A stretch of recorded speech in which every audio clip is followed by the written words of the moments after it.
Another year, another batch of remixes to analyze in my typical analytical fashion. First off, I would like to say that the response for Cupid 2A03 in particular was very interesting, as its popularity was unprecedented and what little comments the internet left were overwhelmingly positive. So thank you. Granted, I don't check YouTube Studio, so I bet that most of you clicked on that video and were scared off by the triangle wave within the first 2 seconds. Other miscellaneous comments do pop up every now and then, however, they are few and far between, so I treat each and every one of them quite seriously. So seriously, in fact, that I can't think of a proper response. It isn't an exaggeration to say that some of your comments had a big influence on subsequent creations. Try to think of this as a regular year in review series that I will most likely make for each year that I continue to be active. Since I was targeting an overall increase in production quality, it's up to you to judge whether I accomplished that mission. I saved a lot of demos for listening purposes.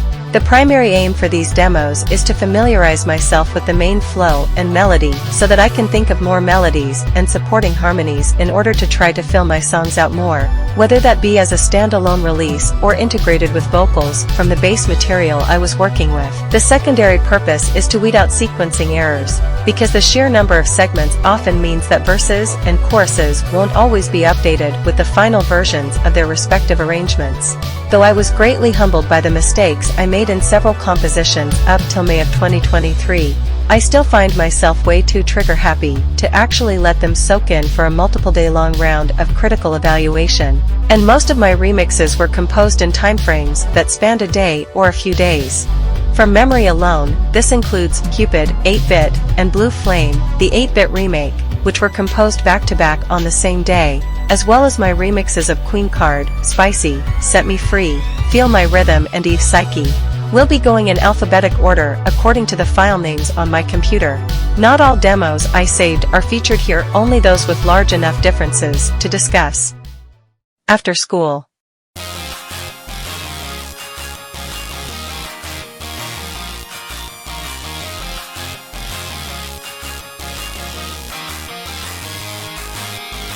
This demo was really early into development. I was still figuring out the intro, and many sound effects were not present. Additionally, the bass line comes in right at the start of the song, unlike the final, where the guitar riff came in first. The second verse was made up of guitar loops, a relic from before I decided to use a U sampler.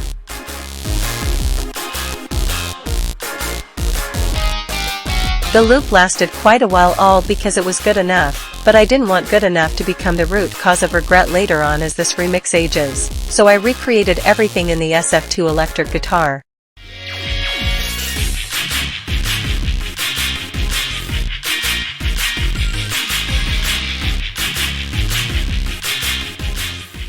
The pre-chorus and chorus were similarly void of many of their respective instruments.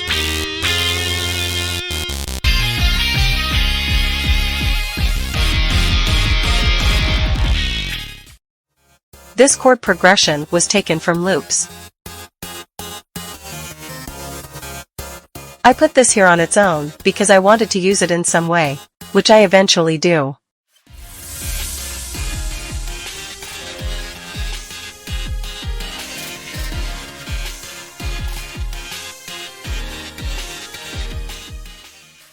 Spicy. This demo had not been put through the Space Designer filter that I have usually used as a final mastering tool since my remix of Super Shy. At this point in time, the project was very close to completion, and instruments have basically been finalized. Still, the electric guitar that plays in the background in the pre-choruses, that don't cross my borderline segment, had not been added, and therefore the chord progressions were a little more generic than the final.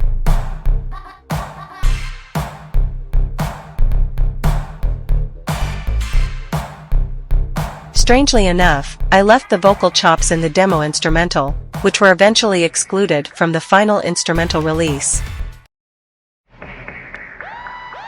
The siren-like noises were meant to convey a sense of alarm, as I interpreted the lyrics as sort of a coming-in hot statement. These sirens would eventually be panned through 2 different channels. Here, it's one channel, so all the siren sounds come in from the right instead of right and left like you hear in the final.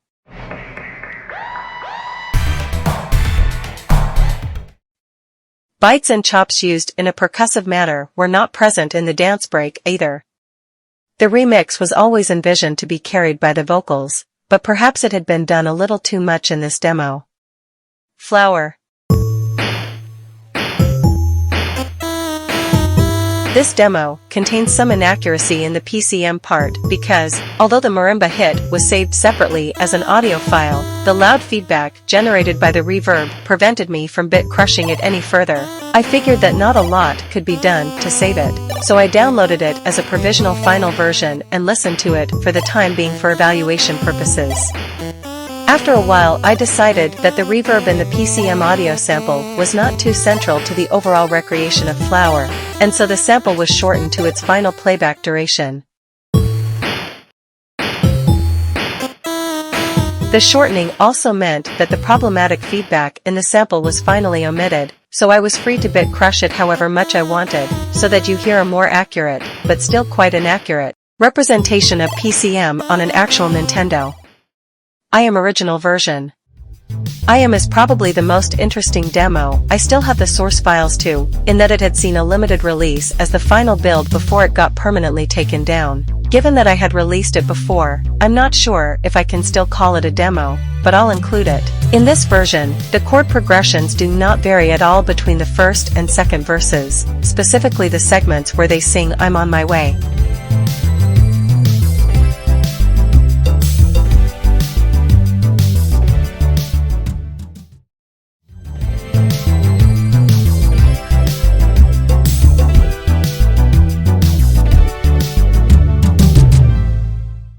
The bass received a minor overhaul in between this and the final release. The bridge also noticeably lacks the faint synth riff, which was to the tune of Love Dive, by the way, that is in the final release, making it sound much blander should the vocal be removed.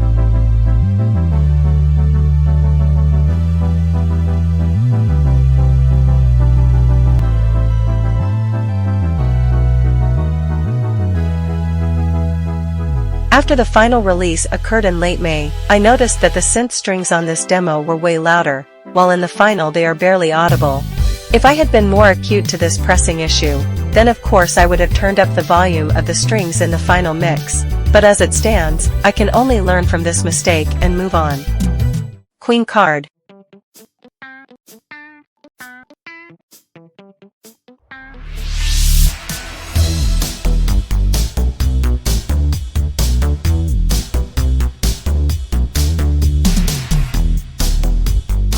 This is a relatively early version of Queen Card, and the audio loop playback was not on beat, rendering error, not mine, so much so that some of the segments hadn't even been added yet. I used this demo to assess the main riff and other things such as the organ. The arrangements and the completed segments of the demo were near final, however, I made some tweaks to the instruments, which sound brighter in the final than in the demo.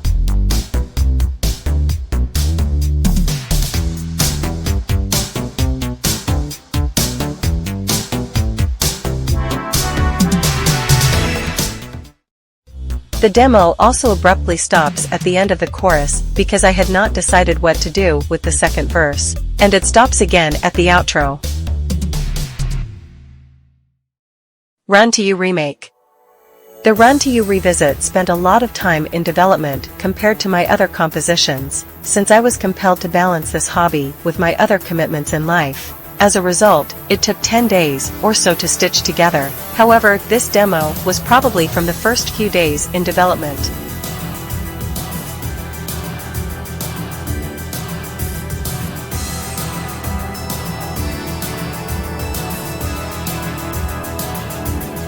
This demo had one or two more instruments than the final version, and those were removed because it turned out that you could barely hear them.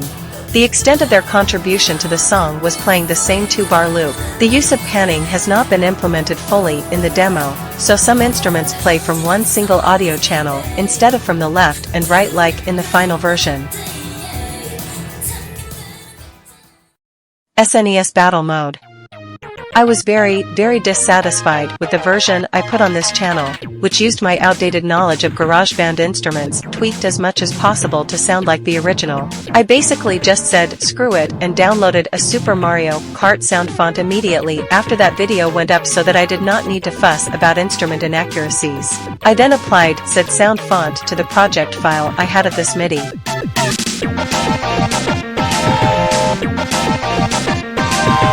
That was when my computer decided that it was too stubborn to run anything on MIDI with AU sampler, so I didn't make any more songs with it.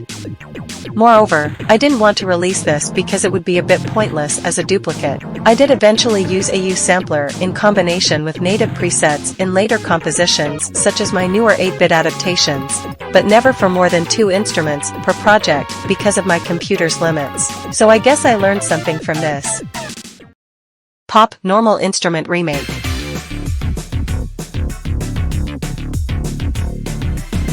Not much to say about this one except that it has a different bass preset. During development, I downloaded 2 identical copies that differed only in the bass instrument, and this is the version that didn't get released as the final. Wa-da-da.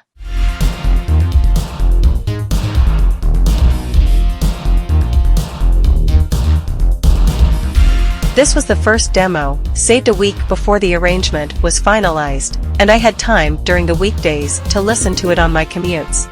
After identifying some things that needed to be changed, I went back and changed it up a bit. Just a bit.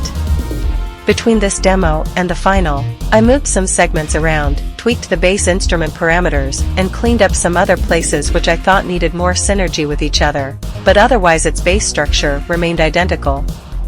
The EQ was changed so that the bass wouldn't be overwhelming, and I also scaled back the guitar involvement. I changed the instrumental so that it would feel like a legit accompaniment for the vocal track instead of a standalone OST.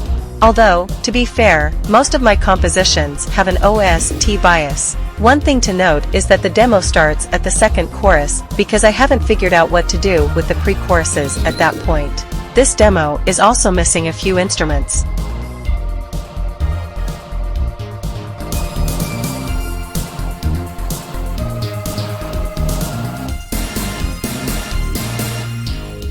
Well, that's all I have for you in this video. Tune in again next year.